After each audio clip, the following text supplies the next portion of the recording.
hearing on one hand, oh, you just got to let her cry it out, put earplugs in, go sit in the basement. That's what I did. That worked for me. And on the other hand, like my crunchy mom friends just being like, oh, it's going to be fine. She's not going to be sleeping with you in college. Like, it'll be great. It's fine. You're doing great. But still, I'm suffering. I have no time for self-care. I have no time, like simple things, just not even self-care, like maintenance, like taking a shower, like basic things. I've got to work around her little, schedule here so that I can take a shower and wash my hair. Living a healthy, balanced life is no small feat, especially when you're a mom. With meals to cook, laundry to load, work to do, and humans to raise, it can be easy to feel like we're in an on-again, off-again relationship with healthy living. But it doesn't have to feel this way. I believe living a healthy life has become way too complicated. What we need isn't a new plan or program telling us what to eat or how to live. We need simple, uncomplicated routines and information that's going to help us live our best, most beautiful life without rules and restrictions. Join me, Kristin Dovbniak, holistic health coach, certified intuitive eating counselor, and mama of two, for weekly conversations on what it means to live a healthy, balanced life, uncomplicate eating, and simplify in every area of mom life. Hey friends, welcome back to the Healthy Balanced Mama podcast. Chris here, and today I am so excited about our guest episode. One of the things that you guys asked me for more episodes on were mom topics, because as moms, we are holistic humans, and balance is more than just the food we eat and the way we nourish our bodies. And even though that is my expertise and my forte, and one of the things I love talking about and something that I'm going to continue to give you guys through this podcast, I also want to help and encourage you to become the best version of yourself and the best mom that you can be. And to do that, I'm going to bring in some really incredible experts on areas that I know can be stumbling blocks in becoming our healthiest, happiest selves. And one of those areas that I know a lot of moms struggle with, myself included, which I talk about in the episode with our guest today, is sleeping, and not just our sleep, but our babies sleeping and our kids sleeping. And when we are not getting good quality sleep, and when we are struggling with our kids sleeping, it's really hard to show up as the best version of ourselves. It's hard to concentrate. It's hard to just do everything. And so something as simple as learning how to gently teach our kids how to put themselves to sleep, how to put themselves back to sleep, can make such an incredible difference in our lives as moms. It seems so simple, but I know how impactful it can be. As someone who struggled with my first daughter, getting her to sleep, getting her to nap, especially, it was really, really hard. And then my second daughter went to sleep, but she had trouble staying asleep. And I even share in this episode something that we are still struggling with that I cannot believe I shared to thousands of people, but I did. And so you guys get to hear like a secret of what's going on in Chris's world, as well as some really, really incredible advice on gentle sleep coaching from today's guest, Lydia McNair. Lydia McNair has been a certified gentle sleep coach since 2016 and the creator of the Gentle Loving Sleep online course, which launched in early 2020 and has helped over 1,000 families so far. She's passionate about helping moms who feel stuck between cry it out and waiting it out. And what she most wants to share is that if sleep isn't working for you, you have more options than just crying it out and keep waiting. In today's interview, Lydia shares what gentle sleep coaching is and how you can implement gentle sleep coaching whether your baby is 6 months or your kiddo is up to 6 years old, and how creating this gentle sleep routine can help the whole family. It can help you feel more attached to your baby and your baby to you, and help them and you get a better night's sleep in a way that is really gentle and loving. And I just love her method. I love her advice. She is a real mom who has been through this, and she's here to help you too. So I think you're going to love this interview. So without further ado, here is my conversation with Lydia. Welcome, Lydia. I am so excited to have you on the Healthy Balance Mama podcast. I think today's episode is going to be so helpful for so many moms who feel like they are struggling in this area that we're going to talk about in just a minute, because something that seems as simple as getting our babies to sleep and getting enough sleep ourselves can make such a huge difference in our lives as moms. And I truly believe that as moms, we need to be well rounded in our wellness. And this is such an important area that I think gets overlooked. And so many moms are stressed about it when they might not need to be, which is something I am learning now, way past this stage myself. So I would love to jump in to a little icebreaker and then have you share a little bit more about what you do. Okay, sounds good. So I am switching up my icebreaker because I've had the same icebreaker for about a year. And so you're going to be my first guest with this new Okay. icebreaker. And I'm just so excited to hear the answer to this. And I'm sure everyone else will be too. So what are you reading nowadays? What is sparking your interest? I do a lot of Audible, like audiobooks, Mm, because I can have like my earbuds in as I'm doing the dishes and things like that. So I was listening to, what is it? Tapping into Wealth. Um, yes. so I've just started it. And I've just heard so many like really awesome things about it. So I'm excited to go deeper into it. Yes, I am nodding my head and saying yes over here because I have actually, it is in my Amazon cart right Uh, now. Like that is one of those books I've heard such good things about. And I've been working a lot personally on my money mindset over the last year or so. We had a guest on in November of 2020, Sammy Womack, and she was talking oh about yeah. financial health, and she's incredible. She's from the Sunny Side Up Life podcast and a Sunny Side Up Life on Instagram. And she's just so great. And she talks a lot about money mindset. And so I've been working on that a lot over the last year. So I'm going to have to go and purchase it now that you Yeah. mentioned it. Yeah, that's a sign. You need to do it. Yeah. Yes, I love it. So I already shared your bio at the very beginning, but I would love if you would just start by sharing who you are and what you are passionate about bringing to the world.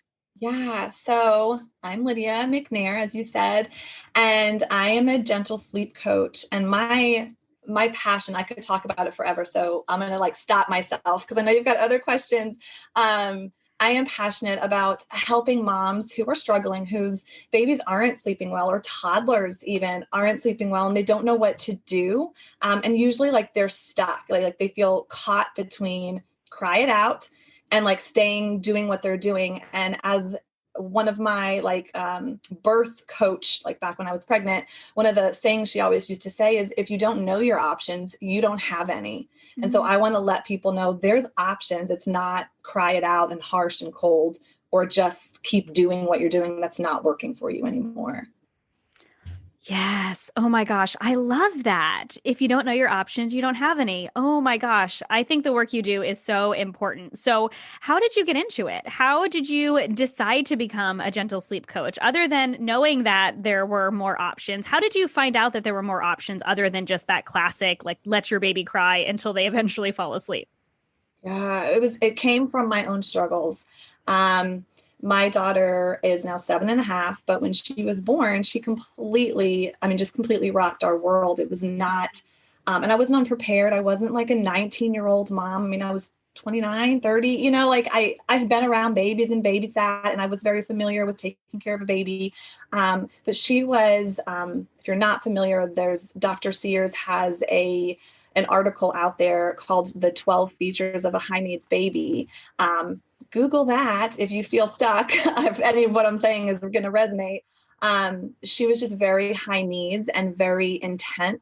And it was only me. My husband couldn't help. We didn't live near family. So it was just him and I. And he would get home from work and try to hold her so I could take a shower and just have like 10 or 15 minutes where she wasn't like attached to me, and she would scream the whole time. And so it just got to be just very heavy, very intense. And it was all day, all night, only mommy.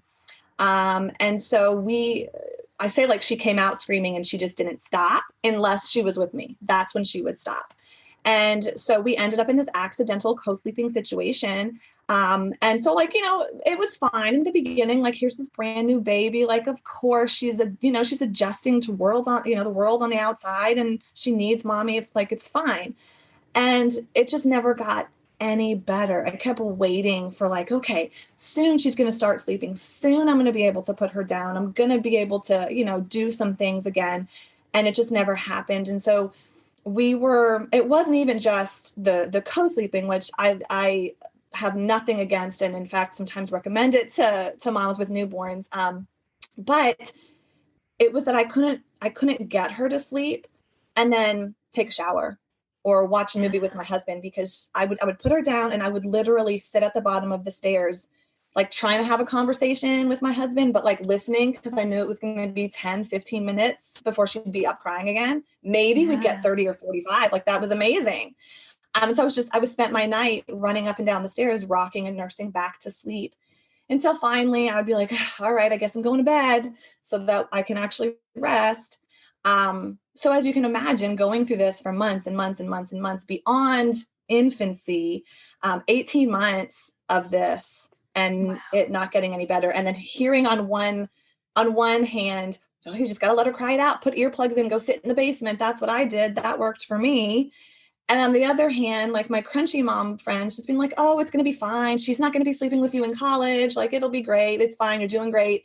But still, I'm suffering. I have no time for self-care. I have no time, like simple things, just not even self-care, like maintenance, like taking a shower, like basic things. I've got to work around her little, schedule here so that I can take a shower and wash my hair.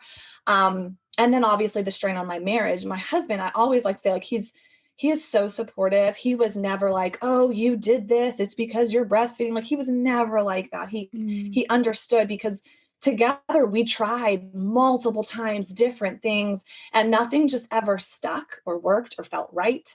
And so we'd always end up back where we were. But even though he understood, 18 months without being able to watch a movie and cuddle up on the couch with your wife is going to cause some strain in your marriage, So we did the best we could. But at 18 months, I was at the end and knew we had to do something. I was always Googling and reading books and reading podcasts and following this person and that person. And I honestly had a lot of things I was doing right. Like we had we had a good consistent schedule and a consistent bedtime routine.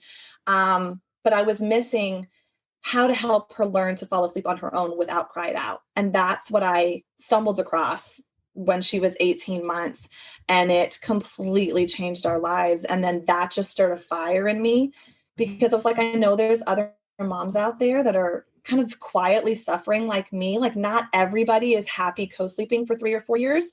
And then what then? All they hear in these, natural, gentle parenting groups is, you can't sleep train, you can't sleep train, you can't sleep train. But what if what they're doing isn't working for them? There's gotta, I have to let people know that there is something that you can do. So, I went through a certification process when my daughter was 3. So it was a while after she was trained. And so I've been doing this now for 4.5 years and just love it so much. Oh my gosh, I love your story so much. It's so relatable. And I'm actually over here going, wow, are our stories so parallel in that first year or so? My daughter's also, she's 7 now. And that first year was very similar to your story, where she would not let me put her down.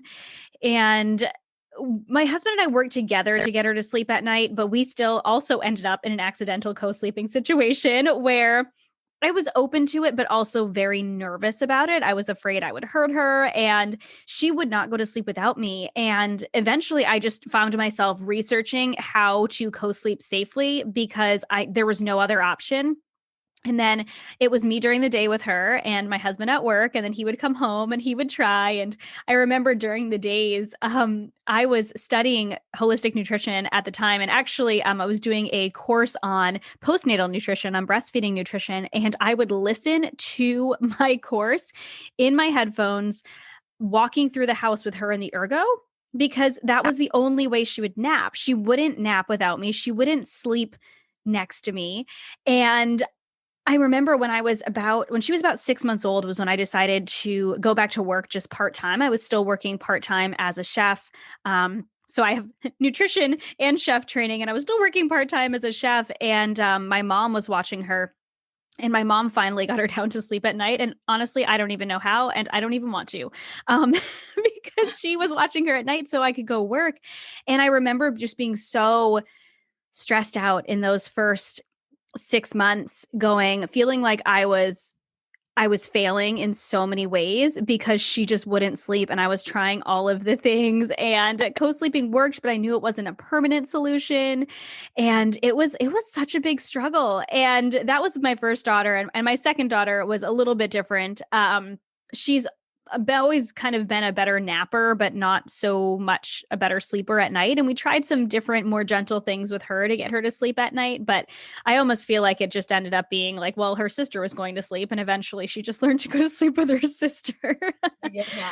But they were very different sleepers in very different situations. But I know for myself personally, in both of my situations, there was so much stress in it, in just getting her to sleep. And I can so resonate with you feeling like you couldn't get any time for self-care, and not even self-care, just those basic things. And I talk a lot about how important it is that we allow ourselves our basic needs, which as moms, I think sometimes we don't realize that we are sacrificing our basic needs so much. We're sacrificing, I mean, yes, there are sacrifices as a mom because that's just what mom life is, but Right. we're going to be better moms if we sleep. We're going to be better moms if we eat regular meals. We're Right. going to be better moms if we get a shower every few days. Doesn't have to be every day, but we need to be sleeping.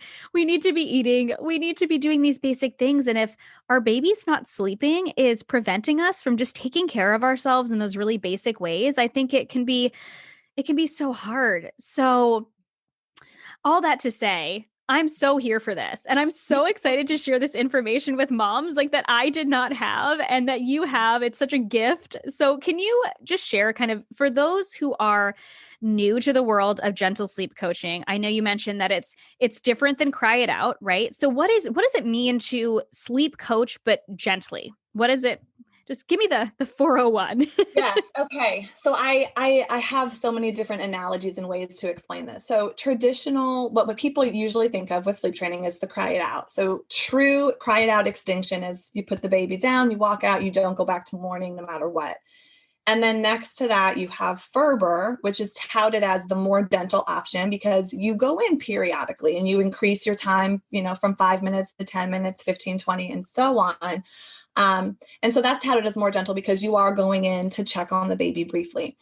What I do is even a step further. We stay with the baby. Whenever they're awake and crying, we respond to them. We always go to them because we want them to know if they need us, we will be there. We don't want them to have to wonder, well, when are you coming? Well, you came in like they can. And also with Ferber, they can't tell time. They don't know that you're coming in 5 minutes, 10 minutes. Like that really is just an arbitrary rule to give parents something to follow. It's really just a guideline for the parents. You could tell them, anything. It's just a rule. So we respond. The difference is when we respond, we're not doing, I'm using air quotes here, the thing that we previously did to get them back to sleep. So in my course, I teach a whole bunch of, ways that you can support them and let them know that they're not alone. But also we're not going to rock you back to sleep, or mommy can't nurse you back to sleep anymore. It's that type of thing. An example I give, and it really, it's more for like a 2-year-old, but go with me here. As far as the crying, because there is crying because we're changing things, and it'd be really weird if your baby didn't have anything to say about that. Mm-hmm. So the example I like to give is, imagine you've gotten into the habit of giving your 2-year-old a cookie every afternoon. And then one day you decide, you know what? I don't think that's a good idea anymore. We're going to stop giving them that cookie. And so they ask for the cookie and you say, no, we're not going to have the cookie today. And they're going to do what 2-year-olds do. And they're going to cry and they're going to throw themselves on the floor and they're going to, they're upset. So they're allowed to be upset, right? You've changed the rules on them. So the 3 different approaches you can have, like that cry it out approach is like, sending the message that, hey, this is the rule. I don't care what you have to say about it. It doesn't matter. We're going to isolate you, punish you, put you away until you kind of just give up.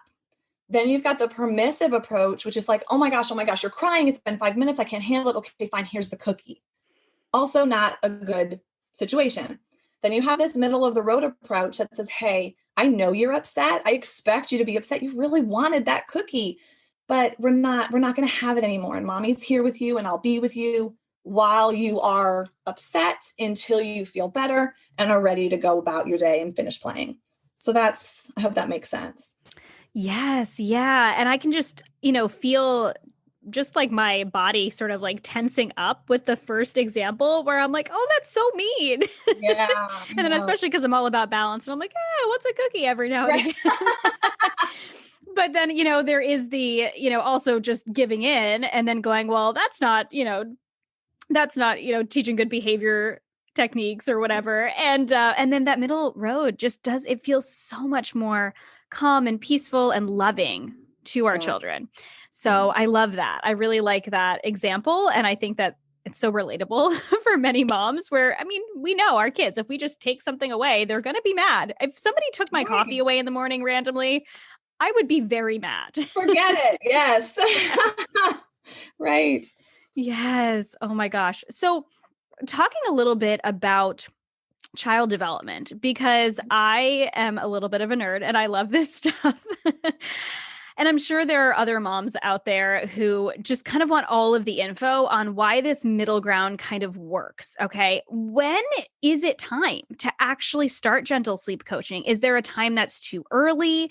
Do you do it when they're a newborn? Do we do it when they're like 6 months old? And how do you know if it's time to be able to start taking this gentle approach to sleep coaching with your child? Yeah, that's an awesome question. I know lots of people ask that. So generally I say not before 6 months.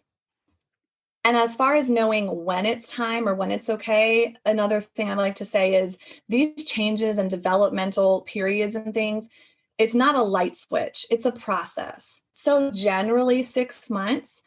Occasionally, there have been some babies in the 5-month range that parents like they're really anxious and like they really want to get started. So we take a slower approach and an even more gentle approach. And really before 6 months, it's a lot of building blocks. A lot of like, the things that everybody knows, or I think everybody knows, maybe they don't, the schedules and the wake windows and the bedtime routine and the room darkening shades and all of those types of things, just like little cues. And then as far as putting them down awake, it's a practice for sure. It's a practice before 6 months where sometimes mom puts the baby down and they cry and they scoop them right back up. And they're like, nope, it's not going to work. But sometimes if you try some of the techniques that I do to just try to settle them in their crib, just give it a few minutes, sometimes it'll work.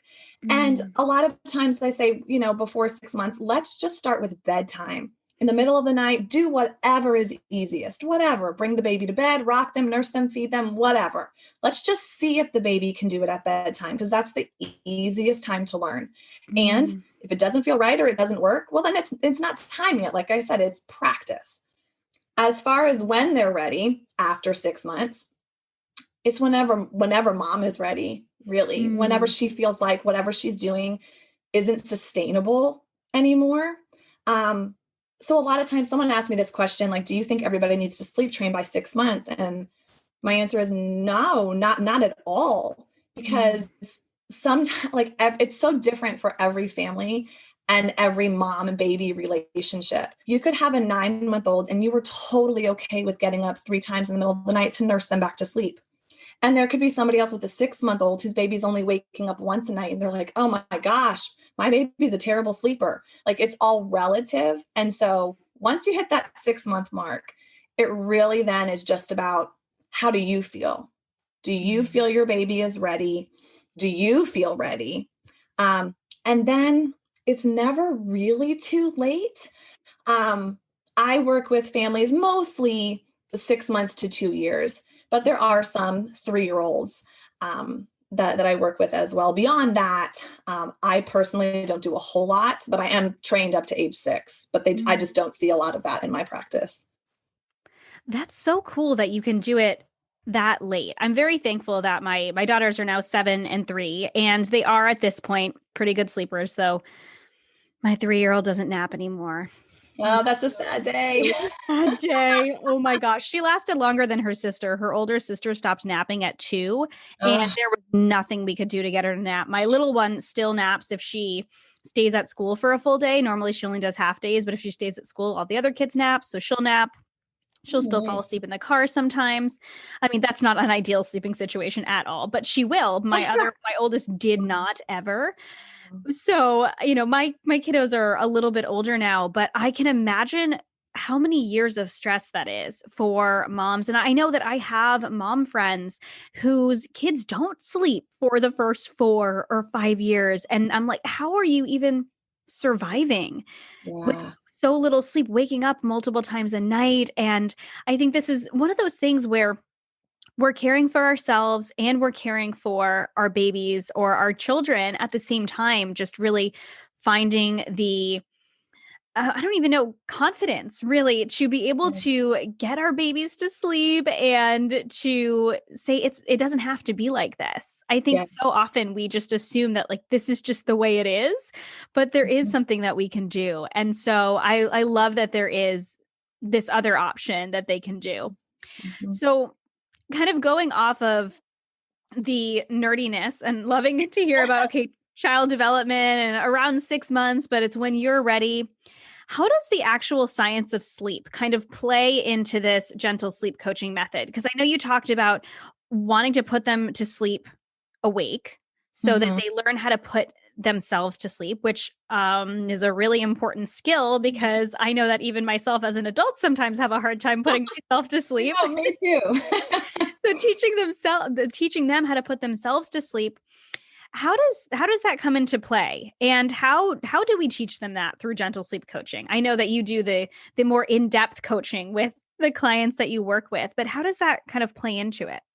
Putting yourself to sleep is a learned skill. Now, it's very easy to do with mom or dad rocking you or sucking. Babies love to suck, and so that helps them soothe to sleep, and that's all great.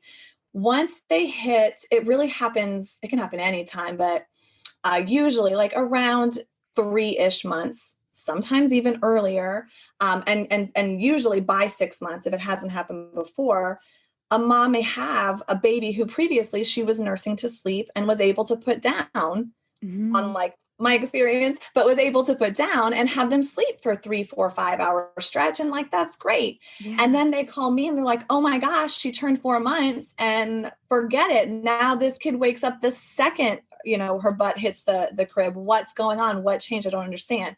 So you've probably heard of the 4 month regression. And what it is like it's sleep cycles changing. It's them becoming more awake and aware of what's happening around them, of what's being done to them or for them to fall asleep. So they do start to wake up when they realize they're not still in your arms and notice where they are and it's different. And so if they didn't first put themselves to sleep in their sleep space, wherever that may be, then when they do wake up, they're going to truly need some help to fall back asleep. So that's why we always have to start with bedtime. Because if they didn't do it first at bedtime, it's not fair for us to expect them to do it in the middle of the night. Mm. And bedtime, like I said, is the easiest time to learn. So we start there. Some people, there are some, I've heard this so many times from people, so I know it's out there more than just the few times I've heard, but there's a belief out there that if you just put your baby down a little bit awake, rouse them, they look and see where they are, and then they're putting themselves to sleep, and then that's all you need to do, and they'll sleep all night. And that's true for like 25% of babies. The rest of them, they're going. Not only are they going to need to be put down more awake than that, but 50% of babies at least need help to learn how to put themselves back to sleep. So it's Mhm. to sleep at the start and back to sleep, because everybody has partial arousal. So when we say sleep through the night, no one's actually sleeping through the night. We just mean that they don't need your help to get back to sleep. They wake up, look around, roll over, pull their ear, or whatever it is that they like to do, and they'll fall right back asleep and nobody, is really aware of what's happening. I don't know if that answered your question. That's more like science. But I feel like you had something else that I kind of missed. No, I really like that because I'm thinking about this and thinking about my 3-year-old, and that was our biggest problem with her. It was she didn't have as much of a problem going to sleep, but it was the waking up in the middle of the night and not being able to go back to sleep. So whereas we kind of co-slept with her right next to us in the early stages when she was a newborn, and then a few months in, we put her in her room, or it was probably more like 6 months. Timelines, it was 3 years ago now. Right. I know. But it was like more like 6 months we put her in the room. And I think just because we had bedtime with her sister, bedtime became fairly easy, but she would always end up in our bed in the middle of the night because she wasn't able to fall back asleep. So I would nurse her and then she would end up back in our bed. And then I would have this awful night of sleep because then, of course, I'm like, waking up constantly to the baby. She did this awesome thing where she nursed like the entire night.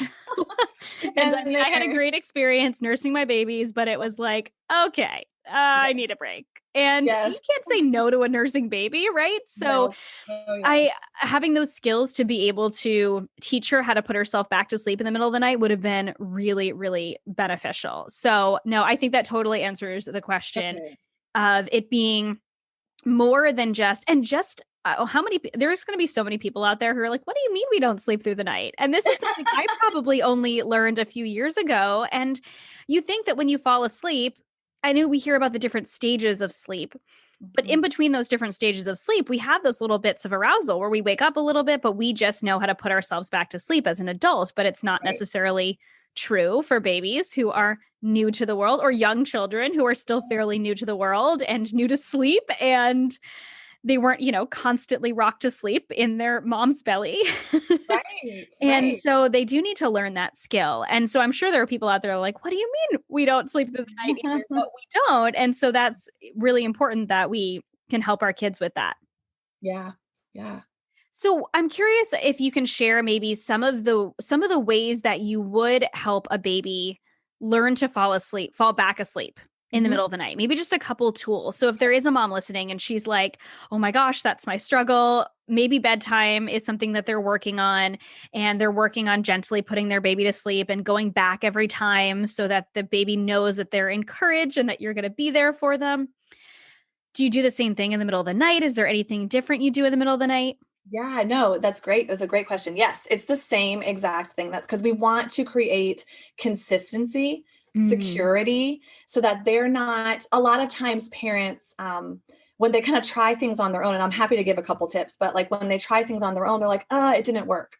And it's because there's so many things, there's so many moving parts. It's not complicated, but it's a lot of information. And we do whatever we do at bedtime, we have to do in the middle of the night. Consistency is always going to win the day. So sometimes they'll say, well, at bedtime, I went through my bedtime routine, nursed the baby. They were still awake. I put them down, patted their butt to sleep, and they went to sleep, and it was 5 minutes and great. And then they woke up 2 hours later, and dad went in and tried to pat, but it didn't work. So he got frustrated and walked out.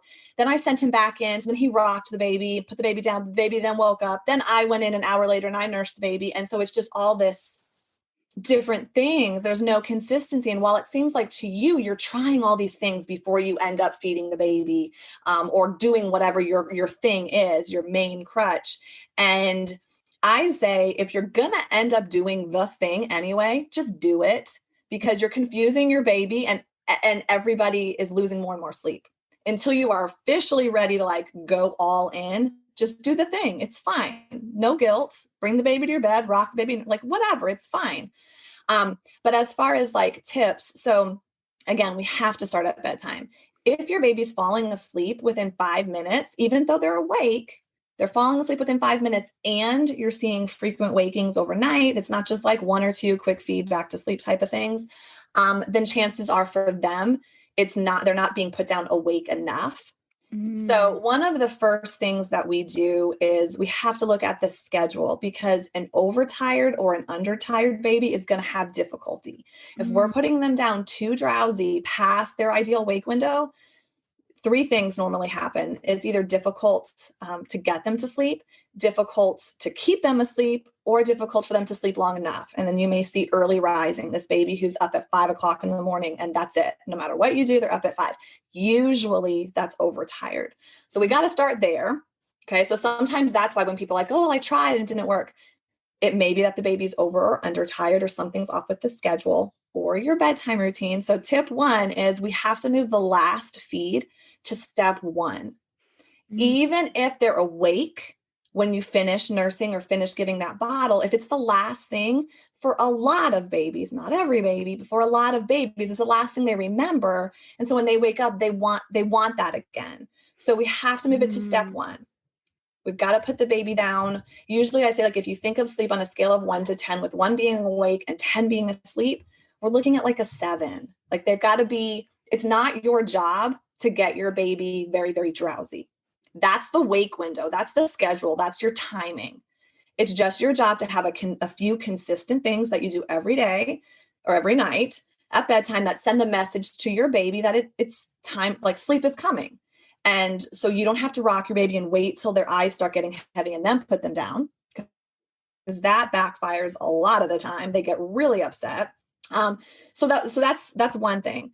Then as far as once you put them down, where they're going to cry. So basically you can do anything to help them. We just want to do it not all the way to sleep. So you can pat them, you can touch them, you can shush them, you can sing to them until they fall asleep, really is the quickest, well-rounded tip I can give. There's other things, and guidelines around that, but that's the quick version. Question, Mama. Would you love to be able to eat in a way that's balanced without counting calories, stressing about tracking your macros, or eating everything in sight, and actually be able to stick with it without following a pre-made meal plan? Yes, I know, we all want that. And I know that it can feel hard to find that balance. And that's why I've created an affordable and mom-friendly online course to teach you exactly how. It's called Balanced Eating Essentials, and it will teach you the 7 essential habits to becoming a balanced eater for life in short, mobile-friendly lessons so you can learn on the go and create the habits you need to embrace balanced eating while enjoying your favorite foods along the way, because satisfaction, not restriction, is at the heart of balanced eating. Head to healthybalancedmama.com/BEE to learn more and join. I cannot wait to support you in your journey to balanced eating. Oh my gosh, I'm over here going, oh, we totally did that. We totally tried to nurse to sleep, and then we're like, okay, she's asleep, we'll put her down. And then it was hard. And that makes so much sense when you think about it logically. And you're like, of course, that is what they expect when they wake up, because that is where they were when they were asleep. And I mean, if I fell asleep somewhere and woke up in a different place, I would also be very confused. Right. Yes. So I think that's so huge. I love that. And I love that it feels like one of the themes that keeps coming up is kind of letting go of some of that control and really learning how to just teach your baby how to do these things for themselves. Because I mean, they are tiny humans. I think sometimes as moms, we feel so nervous that we're going to ruin them, or that we have to do everything for them. And we are their caretakers because they are little babies and we are their moms, and that is our job. But I think it is more of that guidance, right? Rather than that trying to control them and trying to get them to sleep and then stressing out. And then we're not showing up as a good mom. We're showing up as a stressed out mom. And I'm speaking from my own personal experience, actually being that stressed out mom. So, I know, I've been there. Yes. Oh my gosh. All of this is so, so encouraging. So something else that I would love to talk about, and you've mentioned a couple times, and I find just really fascinating, is this idea of secure attachment and being securely attached to our kiddos. I know that this is one of the themes and one of the goals of gentle sleep coaching, is that our kids are still in this attachment with us, where they are not feeling like we just abandoned them and let them cry it out all night, but we did help them and guide them, and we still have that relationship with them. So can you talk a little bit more about kind of what having that secure attachment with our kids is, and how this gentle sleep coaching can benefit both moms and babies and their relationship beyond just this get the baby to sleep, and beyond just the infant stage? Yeah. So attachment theory, I think sometimes gets twisted into attachment parenting. And like, I have nothing against attachment parenting whatsoever. I think there's a lot of great aspects with that. And I even co-slept with my second after going through my training and baby wearing and all the things. So there's nothing there. But attachment theory is really just meeting the needs of your baby for everything. You know, they have needs to be held and touched and nurtured, fed, and it goes beyond feeding, really. Mm-hmm. And so at some point, though, right, and maybe there's some disagreement around when that point is, some wants start to come in, or just like some habits, some things that, so I'm using like 6 months. Okay. And maybe for you feel like it's more like 9 months, and that's fine. But at some point, your baby is capable of putting themselves to sleep. They just don't know how yet, because we've always done it for them. And it is a very basic skill. So it's this balance of, we're going to encourage you to do this, but also we don't want to risk our attachment. And so that's why we do always respond. They're never left alone. Some babies do get really upset. I want to be really honest about that. I don't want to paint this rosy, dozy picture that, oh, they just fuss for 10 minutes and fall asleep and that's it. No, some babies do cry. A lot depends on their temperament. Some are just naturally more intense with that. But then that brings me to thinking about stress and toxic stress and tolerable stress and all of these levels, right?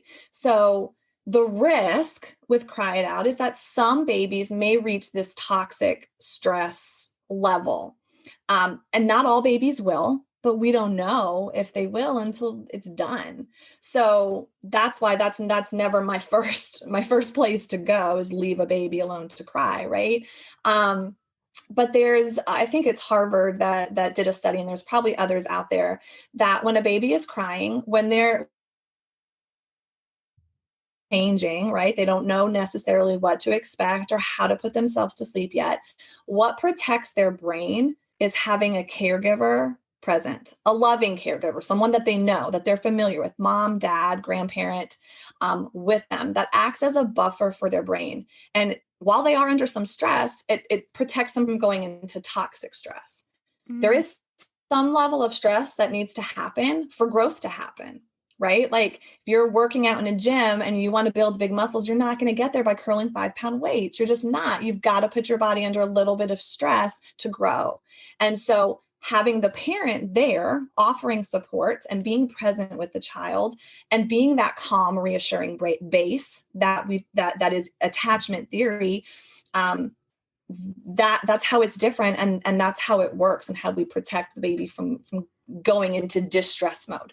They're angry, they're not distressed. Oh, I really like that distinction, that it's, it is going to happen. They are going to cry. It's not always going to feel happy. And of course, as moms and parents, we don't want to hear our babies cry, but we also want to get them to sleep. So I love that, this is a way to give them that buffer, like you're saying, and really protect their brains, and to be able to honor them, they're little humans, and also teach them something that's important. I love that analogy of them growing and getting stronger in that, with that kind of gentle guidance, instead of it being this just like, you're on your own, to our like 6-month-old. Yes. Yes. Yeah. So I know you already kind of mentioned this before, that there really isn't a time that's kind of too late to do the gentle sleep coaching with your children, that it can go up to age 6. Is there anything different? I know you said that you work primarily with younger kids, but I know if there are women listening who do have older kiddos, is there anything different that you do with the older kiddos? Or is it just that the older kiddos you can reason with a little bit more than younger kiddos? Yeah, that's it. Once they're, I would say 3 for the most part. There are some, like my daughter at 2.5, she seems so much more mature to me than my son, who's 2.5. Mm-hmm. I'm like, she was making her bed and cleaning up her toys, and we were having these deep conversations. So it depends on your child. That, 2.5 maybe if they can understand, but usually by 3 is when you can bring them into the conversation, because whatever's been going on, if it's causing you some stress and exhaustion and frustration, chances are they're picking up on it, and they know that something is going on and that you're not happy with how they're sleeping usually. So by bringing them into the conversation and letting them know ahead of time, like what the new expectation is, like making them aware of it calmly, kindly, firmly, like all of these things that, most people in this, gentle minded are going to be aware of. Right. And then sticking with it and being consistent, because we know 3-year-olds are famous for, all the bedtime shenanigans and the curtain calls and the, why do elephants have ears, and, all these questions, right? So you have to calmly and firmly shut those things down. So there's differences, right? Because the struggle is sometimes different. They're in a bed, not a crib. The basic principle and philosophy, though, is the same. And that is, if it's not clear, we help you a lot in the beginning. And I guess it hasn't been clear because we haven't talked about this. We fade out over the course of time, usually about 2 weeks. So it's like, as they get better at doing it on their own, we can do less and less. And it's a delicate balance, because sometimes you can get stuck. And we maybe switch out nursing to sleep to, now I have to pat you to sleep. And I'm in here for 30 minutes patting your butt, and every 2 hours doing that. So we have to work with always doing a little bit less and moving forward, so that you don't get stuck somewhere and you've just replaced one crutch with another. So the philosophy is the same. We just have to do less and always be working on doing less. That is so interesting. And it makes so much sense that it is similar but different, because they are a little bit older. And I'm really glad that you mentioned too that that's kind of the method that you use, that you do fade it out. And it is encouraging to hear that maybe if they do get stuck, it's just kind of identifying why they're getting stuck and just moving forward, that it's not like this just, oh, it didn't work. And then you're done. It's like, oh, okay, sometimes we get stuck. We have to figure out why, and then move forward. And I mean, it's the same thing when I work with women on food, and like we talk a lot about healing their relationship with food and getting to a healthier place. And sometimes it's like they feel like they're just stuck and they're stagnant, and they're like, it's just not working for me. And I'm like, no, you're just stuck. We just need to choose a different path to move forward, because this isn't working. And it's the same thing with our kiddos. And that's really encouraging, that it also doesn't like take months and months and months, that we can start to slowly fade after a couple of weeks, and that this isn't something that's hopefully not going to take years. Does it take longer if it has been a struggle for longer? It's so interesting. So when people purchase my course and work with me, where they're in a private Facebook group, so that's everybody who's going through the process. And I hear there's such a wide range of normal. There are some people who have a 15-month-old that was waking up every hour, sleeping in bed with mom, nursing all night long, very intense. And parents were like, oh my gosh, this is going to be terrible. And they're like, oh my gosh, it's been 6 nights. She just fell asleep on her own, no tears, and slept all night, or woke up once and went right back to sleep. And everybody's shocked. And then sometimes you have, an 8-month-old who is only waking up 2 times a night, and it takes a little bit longer. So it's so much of it depends on your baby. Like I always say, babies aren't robots, and there are generalizations and philosophies and sleep science and all of this, but so much is unique to your baby. So generally, people make pretty good progress within 2 weeks. Sometimes it takes a month. Sometimes it's 3 days. It really just depends.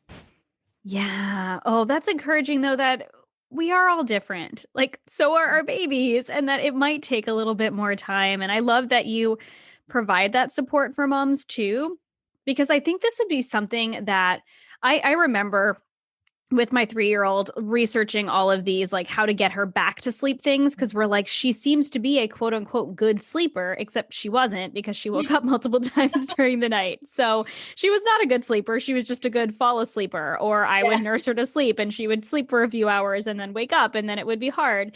And I remember doing all of the research and going, okay, how do I do this? And just like you said, that kind of like run around, like back and forth, trying all the different things and eventually just caving and going, well, nothing's working. And so having that support and encouragement to be like, no, you just have to keep trying, or you just need to try something new, but Right. actually stick to that one thing instead of just trying 6 different new things every single night. Yes. So I think Yes. that that's really huge and really helpful. So I bet that there are mamas out there who feel like, well, crying out just felt like the only option for their baby. There was no other way, even if it didn't feel good, that it just felt like that was the only option for their child. And they're thinking about maybe trying another option for their second child, but they're a little hesitant. They felt like, no, my kids are just hard sleepers. This is the only way. Yeah. Can you encourage them a little bit, maybe that it is possible, maybe to try something different with your other kids, even if that's what you did before? Yeah, I absolutely can. Both my kids were classic, like I said in the beginning, high needs, intense, and my second blew my daughter out of the water. Like I thought she was something else. He was like times 10. Oh my gosh. We're going the wrong directions. We were praying for an easygoing baby, and God just laughed and laughed. So he is very, very strong-willed. And it was hard. It was hard, even knowing everything that I know and that I knew. So I understand those feelings of like, this is the only thing that's going to work. But I always tell parents, like, we can start with the most gentle and then we can like negotiate from there. I don't mean negotiate like you need my permission.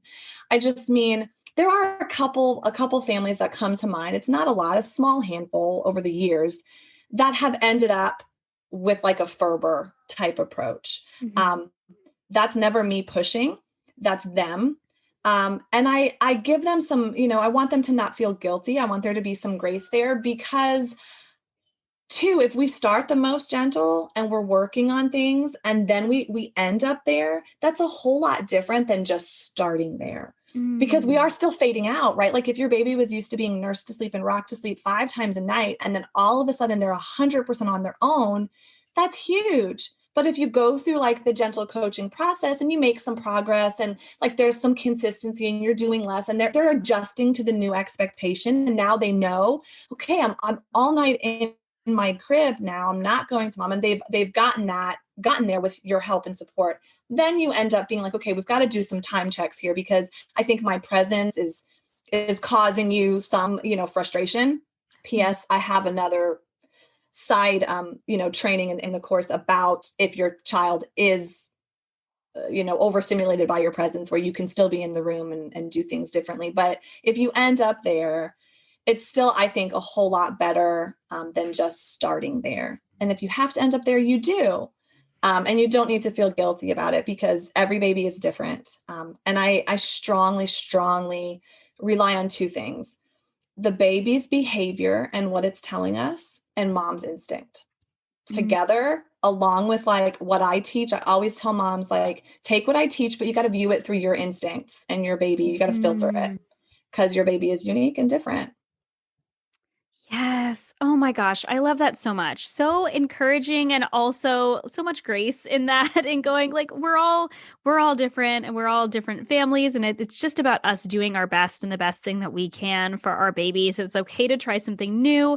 It's also okay if you end up a little different. At least you're trying something. At least you're taking a more gentle approach and you're just doing what you can. And there's a quote that I love, and I think it applies so much to this conversation. And I believe it's a Maya Angelou quote. And it's basically just know better, do better. So if we do what we know, and then when we know better, we do better. So when we learn something new, then we try something new. And if we only know what we know, it's okay that's what we did, that's what we do. And then we can learn and we can try new things and we can just do what's best for our family. So I love that so much. Took me a second there to figure out what that quote was. But I'm wondering if you can talk a little bit more about your course. How is it laid out and how does it encourage the mom and the parent who is in this place of struggling with their baby or their toddler, trying to get them to sleep, how can it help them, and how do you go about helping them? Yeah. So it's broken up into different sections. It's all online, primarily videos, and they're short. I don't think there's any over 20 minutes, and many are 7 to 10 minutes, because not every topic is going to apply to every family, every situation. If you've got a 2.5-year-old who is night weaned, you don't need to watch the night weaning training. So you could skip that one. So like I said before, the first section is all about setting you up for success. So it's the bedtime routine, and the environment and the schedule, like I talked about, making sure the baby's not overtired, undertired, all of that. And then it's the actual training method. And so, like I said, we talk about night weaning, and nighttime feeding, because not everybody is ready to night wean, and they don't have to. I just talk about how to do your night feeds, so that we're creating consistency and not confusion for the baby. And then when you're ready to night wean, you've got that for you. And then, like I said, the actual training method. And then there's a special section that covers all sorts of like different types of situations: a baby in a bed, a toddler, the pacifier, all sorts of extra little things. And then there's a bonus section and a frequently asked questions. And then, like I said, you've got access to a private group on Facebook where there's a lot of other moms who are going through it, have already gone through it. And it is an incredible Facebook group. There is so much support there. So, I mean, it makes my heart, like, it's such a great group of like-minded moms. And then I'm in there too. A couple times a day, I pop in and answer as many questions as I can. Yeah. And then there's the option to add on a support call with me if you want, like, 30 minutes to, like, hey, I'm struggling, or I need support around this issue, or I'm not sure what to do. Then we can get on a call and talk about it. And it's $99. I didn't say that. Oh my gosh, that's awesome. That is so much value. Oh my goodness.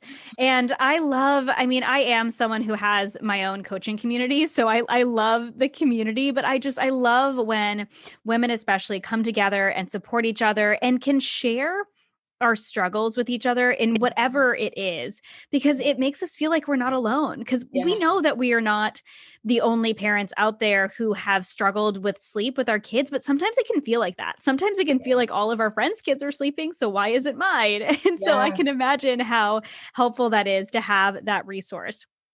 Can I ask a personal question that's going to help someone, I'm sure will help someone else here on the podcast? And I'm going to admit something, like, to thousands of people that I probably don't want to, but I'm going to do it because I've got you here and I feel like I've got the opportunity to ask you. So I have a 3-year-old who still has a passy at night. Mm-hmm. And it has been very difficult. And we have honestly just caved because it's too much of a struggle. Do you have any tips that you could give me and maybe the mom listening who is dealing with a sleep crutch like that? So this might surprise you. Unless there's like a medical reason, I say, who the heck cares? Really, truly, we put so much pressure. I mean, it makes me feel so much better. I mean, seriously, nobody's going to care. She's not going to have it forever. And if it's providing some comfort for her and she can do it herself, I mean, who cares? Yes. In my opinion, I know that there's like, now if her teeth are growing in crooked and it's a big deal. I mean, most kids are going to need braces at some point anyway, like that's a personal thing. But if it is something like that, then we go back to the conversation where you're like, this is what it is. And I would say and be prepared that you're going to have to help her for at least a week, because she's using that, like, that's what she's using to get to sleep. And so she's going to have to figure out another way. And so maybe we can pick out a new stuffed animal or, something like that can help her. But I would say, like, prepare her for it, have those conversations and, like, hey, on Friday, the Passy's got to go bye-bye. And there's people that talk about sending them to new babies. And so you package them all up. A lot depends on her, personality and temperament. But at the end of the day, however you would choose to get rid of it, you're going to have to also provide some extra support. So I would say, like, don't worry. Mommy's going to sit in your room with you until you fall asleep, until you get used to this new way. And you would just have to do that. And then now you kind of are that calm, reassuring base, like helping her. She's going to struggle a little bit, trying to figure out, well, how do I fall asleep now if I can't suck on this? But then also, who cares? Yes. Oh my gosh. Both of those were so helpful because this last year has been, because we are at the time of recording talking in January 2021. This whole last year has been full of a ton of changes, both just the world at large being just a hot mess in 2020. And then in our own family, we've had a lot of changes. And so there's a lot going on. And right now it's like, there is definitely, I've really worked through so much of my own personal mom guilt in so many areas, and just learning how to, and just guilt in other areas too. And just learning how to be the best mom I can be for my kids and not compare myself. But this is one of those areas where it feels like, I'm like, okay, she should be done with it by now. But going, you know what, she's a healthy kid. She's a happy kid. This is like the one thing that, we'd prefer her to not have it now, but you know what, if we need it for this kind of, transition time, these couple of years that are really crazy and different, maybe it's okay. And then when we're all ready, it's like, okay, we just need to recognize that she's just going to need a little bit more support, and that it can be a conversation. Because honestly, the only advice that I've heard, and I think we've thought about it, the only advice I've heard is just to have the Passy fairy come and just like take it away. Yeah. And when we told her, we tried to talk to her about it, and we're like, the Passy fairy is going to come and take your Passy away. She gave us this face. Oh. And it was like this most sad face. And she goes, not my Passy. Oh. And we were like, well, maybe just at night. We're like, just at night. And now she doesn't have it during the day anymore, because she did have it several times during the day. And so now it's just at night. And now we're like, okay, when are we ready? And I don't think either of us are ready yet. So we're like, it'll happen one day. That's if she doesn't have it at day and during the day, and it's just for sleep, then even more, who cares? Yeah. Really? Yeah. It's like just one step at a time, and eventually we'll be ready, and we'll just guide her through it, and just remember that and prepare ourselves and go, okay, she's going to need some extra help, but yes, you're right. She's not going to go to college with the Passy. It's going to be okay. Yeah. Yes. But that is really encouraging. I appreciate that. That was not in the questions I sent you, but you mentioned it, and I was like, oh, okay, this is my opportunity to ask. So thank you so much for that encouragement. Yes. So I'm wondering if you have a final message for the mom who's listening, who might be in the thick of sleep struggles, whether she has a 6-month-old or a 6-year-old. Can you just give her some encouragement, or just a final message that you really want her to hear? Yeah. The biggest thing, my biggest message is, you're not stuck. You don't have to stay stuck. Rather, you don't have to stay stuck. It probably feels right now like you don't know what to do. You're not happy with how things are going. But there are things you can do. Like there's ways that you can move forward. I can't tell you. I mean, if you're feeling stuck, you know what it's like. Because I've been there, where it's like depressive. Like you just like, it's just heavy, because you don't know when the sun's going to shine again. It's just dark all the time and heavy. And you're like, when am I going to get myself back? At least, part of it. And it's the worst feeling. If I really think about it, I could start to cry, because it's just the worst. And so I just want you to know that you're not stuck. There's help. There's hope. Just hang in there. It'll get better soon. Yes. Oh my gosh. Thank you so much, Lydia. I truly think that this is one of those areas, I think so many moms they struggle silently, and it impacts their life in so many more areas than they probably even think it does, because sleep is so important. And as new moms, especially, we know that we're going to miss out on some sleep, but if we can get to the place where we're only missing out on the amount that like we really need to, then we can be better moms. And I think just the more that we can do to be better moms, then the more we can support our kids. And so I think the work you do is so, so important. So thank you so much for being on and for sharing. Can you just kind of share with my listeners how they can connect with you, how they can access your course and everything that you do? Yeah. So the place I have an Instagram, but I'm really not very active there. The best place to get me is my Facebook group. I have a free group for just everybody. Yeah. And so I'll give you that link, or you could search it Gentle Loving Sleep. Mm. And also my website, just gentlelevingsleep.com. Awesome. Oh my gosh, so good. So I will put those links in the show notes. I have three fun final questions that I love to ask my guests. They are food related because I am a chef and a nutritionist and a foodie, and I love talking about food. So if you are willing, I would love to ask you my Yes, final three questions. yes, yes. So my first question is, what is your favorite thing to cook? This is such an interesting question. So, and I didn't know that you were a chef. I went to culinary school in a Oh previous. my gosh, that's awesome. I only worked in the industry for like this little bit of time because then I got pregnant Me and too. all of, but so it's like I have like a two-part answer.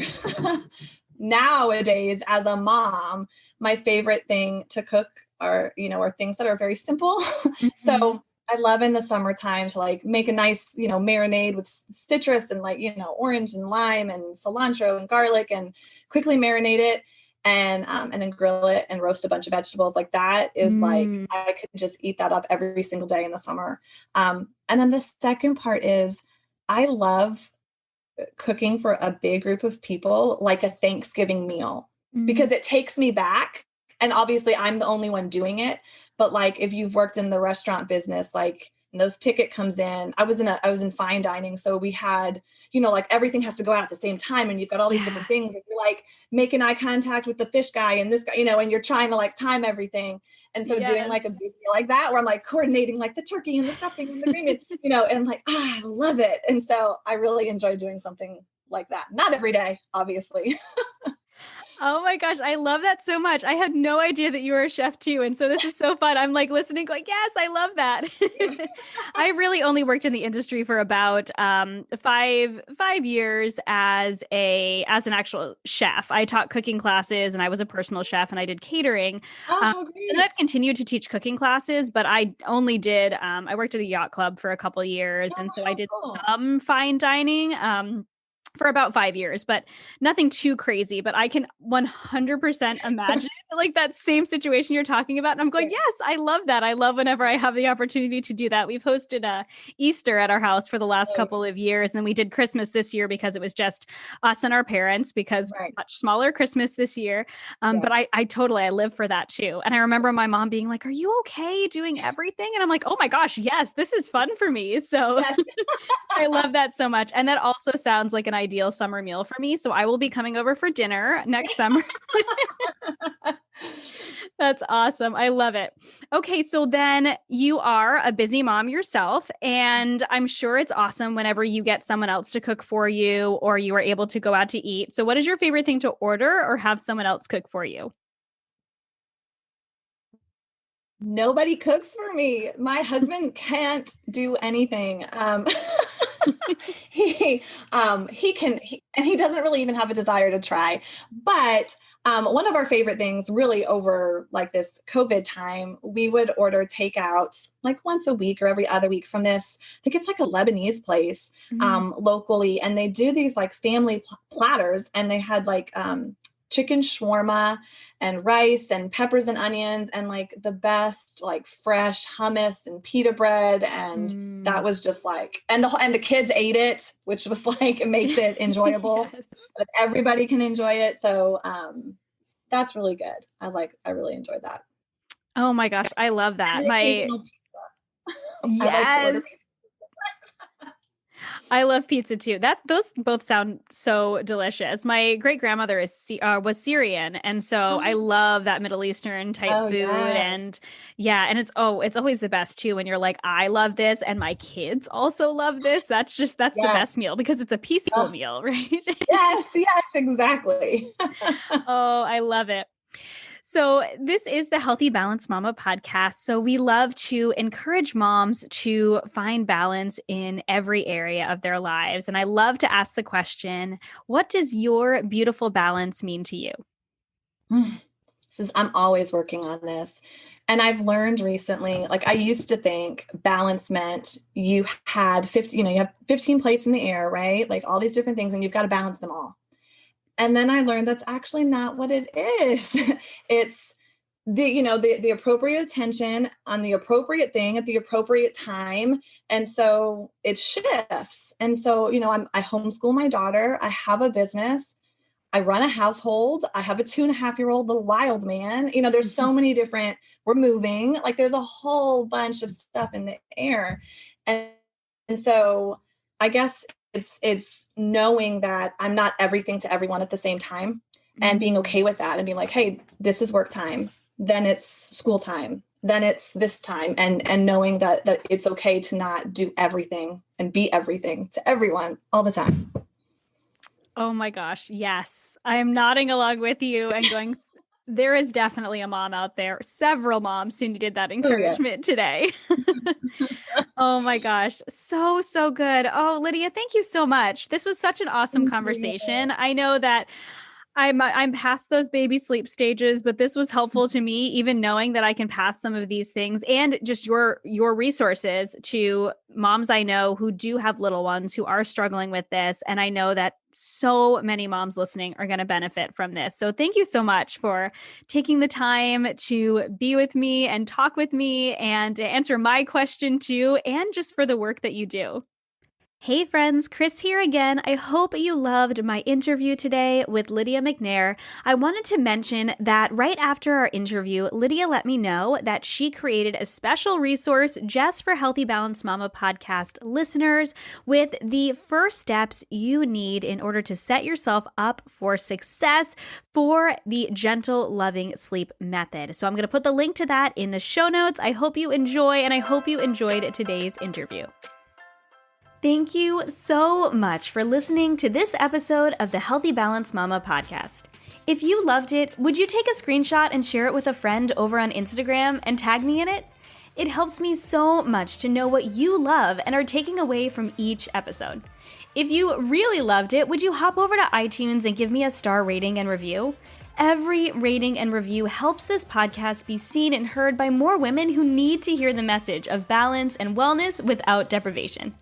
It's the best free gift you could give me. And as a reminder, the information and opinions on this podcast are meant for education and inspiration only and are not to be taken as medical advice, diagnosis, or treatment. Please consult with a trusted practitioner before making any changes. Have a beautiful day, friend, and I'll see you in the next episode.